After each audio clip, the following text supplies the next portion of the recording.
களம் 2026க்கு வரவேற்பது நான் நந்தா. இன்றைய நேர்காணல்ல நம்மோடு இணைந்திருப்பது விழுப்புரம் சட்டமன்ற தொகுதியினுடைய நாம் தமிழர் கட்சியினுடைய வேட்பாளர் திருமதி அபிநயா புண்ணியவளவன். வணக்கம், வாழ்த்துக்கள். முதல்ல வேட்பாளராக களம் காண்றதுக்கு கை குழந்தையோட வேட்புமனு தாக்கல் செய்ததை பார்க்க முடிஞ்சது. யார் இந்த அபிநயா? அபிநயான்றவங்க எளிய விவசாய குடும்பத்துல பிறந்து மருத்துவ முதுநிலை படிச்சிருக்கேன். ஒரு தமிழ்நாட்டில் நடக்கக்கூடிய ஒரு அநீதியை கண்டு அண்ணன் சீமானோட கை கோர்க்கணுன்றதுக்காக அரசியலுக்கு அவருக்காக துணை நிக்க வந்த பொண்ணு. ஏன் நாம் தமிழருக்கு வாக்களிக்கணும்? திராவிட கட்சிகள் இங்க ரொம்ப வலுவா இருக்கிறாங்க, 75 ஆண்டுகளாக ஆட்சியில் இருக்கிறாங்க. அப்படி இருக்கிறப்ப அடிப்படை மாற்றம் நாங்க தான் கொடுக்க போறோம் அப்படின்னு ஒவ்வொரு மேடையிலையும் முழங்கிட்டே இருக்கிறாரு. அப்படி என்ன மாற்றம் கொடுக்க போறீங்க? என்ன சரியில்லைன்னு நினைக்கிறீங்க? முற்று முழுவதுமா இந்த அநீதிகளால கட்டமைக்கப்பட்ட இந்த சமூகத்தை மாத்துறதுதான் புரட்சி. அதை பண்றதுக்கு தான் நாங்க வந்திருக்கோம். 70 ஆண்டு காலமா இருக்கிறாங்கன்றீங்க. 70 ஆண்டு காலமா என்ன பண்ணி வச்சிருக்காங்கன்றத பாருங்க. கையேந்தக்கூடிய நிலைமையில தான் திமுக வச்சிருக்காங்க. இதுதான் அவங்க எதிர்பார்க்கறதும் கூட. சாக்கடை அரசியலை மாத்தணும்னு சொல்லிட்டு தான் தூய்மையானவர்கள் நாங்க வந்திருக்கோம். மற்ற எல்லா கட்சிகளையும் ஒரு இடத்துல வச்சுட்டு நாம் தமிழரை இப்படி பிரிச்சு பாக்குறோம் அப்படின்னா என்னென்ன விஷயத்துக்கெல்லாம் நாம் தமிழரை பிரிச்சு பார்க்கணும்? வாக்குக்கு காசு கொடுக்கறாங்க. வாக்குக்கு ₹1 கொடுக்காம ஜெயிக்கணும், ஜெயிச்சு காட்டணும், மக்களிடம் இருந்து வாக்கு பெறணும், வாங்க கூடாது காசு கொடுத்து. அதுதான் நாம் தமிழர் கட்சி. 25 கட்சி கூட்டணிகளோட சேர்ந்து வந்து அவங்களுடைய வாக்க சேர்த்துக்கிட்டு நான் பெரிய கட்சின்றாங்க. 36 லட்சம் வாக்கு வாங்கியிருக்கோம் 24 நாடாளுமன்ற தேர்தல்னா அது நாங்க திமிரோட சொல்லிப்போம். அது நாம் தமிழர் கட்சியோட எங்க அண்ணன் பேச்சுக்கு கிடைத்த வாக்குகள் தூய்மையான வாக்குகள். அதனால இப்படிதான் நாங்க நாம் தமிழர் கட்சியை வேறுபடுத்தி காட்டுறோம். விஜய் அரசியல் கட்சி தொடங்க போகிறார் அப்படின்ற ஒரு பேச்சு எழுந்த அந்த தருணத்திலிருந்து விஜய் மீது அந்த விமர்சனங்கள் இல்லாம ஒரு மென்மையான போக்க சீமான் கடைபிடிச்சு வந்ததை பார்க்க முடிஞ்சது. அவர் விருப்பப்பட்டதும் கூட அவரே வெளிப்படுத்தி இருக்கிறார். கூட்டணி வச்சிருந்தா நல்லா இருந்திருக்கும், மூத்தவர் நான் தான், அவர் தான் கூப்பிடணும் அப்படின்னு கேட்க வர்றது புரியுது. நான் என்ன சொல்றேன்னா, இப்ப ஒருத்தவங்க வரும்போதே எதிர்த்தா அதுதாங்க தப்பு. இப்ப வரும்போதே யாரு என்னன்னு தெரியல, கண்மூடித்தனமா விஜய் வரக்கூடாது, எங்களுக்கு பிடிக்கலன்றது எந்த மாதிரியான போக்கு? நாங்க ஆதரிச்சோம், நாங்க வரவேற்றோம். சரி, ஒரு தமிழ் மண்ணுக்காக ஒருத்தர் வராரு, ஒரு சக்தி வருது அப்படின்னா அது நல்லதுதான் பண்ண போகுதுன்னு நாங்க சிந்திச்சிட்டு இருந்தோம். என்னைக்கு நீ மேடை ஏறி தமிழ் தேசியமும் திராவிடம் என்னுடைய இரு கண்கள்னு சொல்லியோ அன்னையில இருந்து தானே நாங்க எதிர்க்க ஆரம்பிச்சோம்.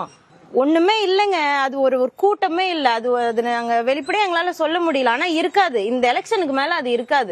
இந்த தேர்தல்ல திமுகவை எதிர்க்கிறத விட விஜய் அதிகமா யாரு சொன்ன? திமுகவை தான் அதிகமா எதிர்க்கிறோம் நாங்க. நீங்க பாத்தீங்கன்னா ஒரு 10 நிமிஷம் பேசணும்னா அது 8 நிமிஷம் திமுக அதிமுகவை பத்தி தான் பேசுவோம். மீதி 2 நிமிஷம் தான் போற போக்குல இந்த கொடியை பார்த்துட்டு சின்னத்தை பார்த்துட்டு ஒரு ஏளனமா நாங்க கேட்டுட்டு போற கேள்விதான். யாராலையுமே பதில் சொல்ல முடியல. அதனால முழுமையா திமுக அதிமுக பத்தி தான் பேசுறோம். அவங்களுடைய அந்த பொருந்தாத கூட்டணி தான். இப்ப திமுகவும் அதிமுகவும் வெவ்வேறு அல்ல. காட்சி மாறும், ஆட்சி மாறாது. முகங்கள் மாறும், அடிப்படை விஷயங்கள் எதுவுமே மாறாது. நீங்களே பாருங்க, 11 அமைச்சர்கள் அதிமுகல இருந்து இன்னைக்கு திமுகல இருக்காங்க. இதே தொகுதி விழுப்புரம் தொகுதியில 2 கைய காட்டிக்கிட்டு அதிமுகக்கு வாக்கு கேட்டு வந்தவர் தான் ஐயா லட்சுமணன் அவர்கள். இப்ப 5 விரல்ல காட்டிக்கிட்டு திமுகக்கு வாக்கு கேட்டு வர்றாரு. என்ன மாற்றம் கொடுக்க போறீங்க நீங்க? வாக்கு அரசியல் எப்படி இருக்குன்னு நீங்க மதிப்பிடுறீங்க? சாதி அடிப்படையில, பணத்தின் அடிப்படையில, இல்ல பொருட்களினுடைய அடிப்படையில எப்படி எல்லாம் இந்த வாக்கு அரசியல் பிரிஞ்சிருக்கு? இதை எப்படி எல்லாம் சீர்படுத்தணும்ன்ற ஒரு ஆசை உங்களுக்கு இருக்கு? முற்று முழுவதுமா நாங்க மாத்தணும். மக்களுக்கு நாங்க வெறுமனே மக்களோட வரி பணத்தையோ இல்ல எங்களுடைய பணத்தை செலுத்தியோ ஒரு இடத்துல கூட்டி இலவசங்களை தரப்போறோம்ன்ற மாதிரிலாம் நாங்க அறிவிச்சுட்டு போனோம்னு இல்ல. போய் வீதியா வீடு வீடா மக்கள்கிட்ட பேசணும்னு நாங்க ஆசைப்படுறோம். இப்ப முடியலனாலும் தேர்தல் முடிஞ்சும் நாங்க வருவோம். இப்ப தேர்தலுக்கான அரசியல் இல்ல, வாக்கு அரசியல் இல்ல, இது வாழ்க்கை அரசியலை நாங்க பண்றோன்றதுனால நாங்க எல்லா வீட்டுக்கும் போயிட்டு மக்களிடம் போய் சேர்ப்போம். எங்களுடைய கொள்கை கோட்பாடுகளை சேர்ப்போம். இன்னமும் நாம் தமிழர் ஒரு சட்டமன்ற உறுப்பினரையோ அல்லது ஒரு நாடாளுமன்ற உறுப்பினரையோ பெற முடியாத ஒரு இடத்துல இருக்கிறதுக்கு என்ன காரணம்னு நினைக்கிறீங்க? எம்எல்ஏ எம்பி அதெல்லாம் எங்களுக்கு தேவையில்லை. எங்களுக்கு அடிப்படை மாற்றம் வேணும். திமுக கூட 18 வருஷம் ஆட்சி வர்றதுக்கு. அதுக்குள்ள நீங்க அவசரப்படுறீங்க? மாறிட்டு தானே இருக்கு. இந்த முறை பாருங்க, எங்களுடைய வாக்கு சதவீதம் எங்க போகுது, எத்தனை சீட் கன்வெர்ட் ஆகுதுன்றத பாருங்க. குறிப்பா அடுத்த தேர்தலில் நீங்க நின்னீங்கன்னா இந்த மாதிரியான கண்ணோட்டம் மக்களிடம் இருக்காது. முற்று முழுவதுமா அது மாறி போயிருக்கும். இது உறுதியா நான் சொல்றேன். சீமான் சொல்லக்கூடிய விஷயங்கள்ல எங்களுக்கு நம்பகத்தன்மை இல்ல, வீட்டுக்கு ஒருத்தருக்கு அரசு வேலை எப்படிப்பா கொடுக்க முடியும் மதுக்கடையை மொத்தமா ஒழிச்சிருவேன்னு சொல்றாரு. அதெல்லாம் எப்படிப்பா சாத்தியம்? ஊறி போன ஒரு விஷயத்த உடனுக்குடனா எப்படி அப்படி மாத்திர முடியும் அப்படின்ற ஒரு சந்தேகத்தை எழுப்புறாங்க. இதெல்லாம் எப்படி செய்ய முடியும் நினைக்கிறேன்? படிப்படியா மாத்துவோம்னா எதுவுமே சாத்தியமா சாத்தியம் இல்லையான்னு பாக்காதீங்க, தேவையா தேவையில்லையான்னு பாருங்க. தேவை இருந்தா அது சாத்தியப்படும். அது மாதிரி அழகு பொருட்கள், பணம், பழத்துல இருந்து மிட்டாய்கள், இந்த மாதிரிலாம் நாங்க தயாரிக்கும் போது ஏன் நீங்க கொடுக்க முடியாது அரசு வேலை? எங்களுக்கு அதுல இருந்து அவுட்புட் கிடைக்குது இல்ல. திரள் நிதி கேட்கறத பத்தி ஒரு விமர்சனத்தை பொது சமூகம் வச்சுக்கிட்டே இருக்கிறாங்க. அதை பத்தி உங்க பார்வை? திருட்டு நிதியோட திரள் நிதி எவ்வளவோ பரவாயில்ல. மக்களுக்கு காசு கொடுத்து நீ வாக்கு வாங்குறத விட எங்களுடைய கை செலவுக்கு மக்களா பார்த்து காசு கொடுக்கறது எவ்வளவோ பரவாயில்ல. ஏன் உங்களுக்கு வாக்களிக்கணும்? விழுப்புரத்துல ஒரு அடிப்படை அமைப்பு மாற்றத்தை நான் ஏற்படுத்துவேன். சுகாதாரமான விழுப்புரத்தை நான் மாத்துவேன். முற்றும் முழுவதுமா ஒரே ஒரு டாஸ்மார்க் கூட இல்லாம நான் ஒழிச்சு காட்டுவேன். சீமானுடைய தங்கை நான் ஒழிச்சு காட்டுவேன். மது போதை கலாச்சாரம் எதுவுமே அறவே இருக்காது. மக்களுக்கு சுகாதாரமான சூழ்நிலை கொடுத்து, படிக்க நல்ல கல்வி இலவசமா கொடுத்து, மருத்துவம், உலகத்தரம் வாய்ந்த மருத்துவம், முண்டியம்பாக்கம் மருத்துவம் இல்ல, உலகத்தரம் வாய்ந்த மருத்துவத்தை இலவசமா கொடுப்பேன்.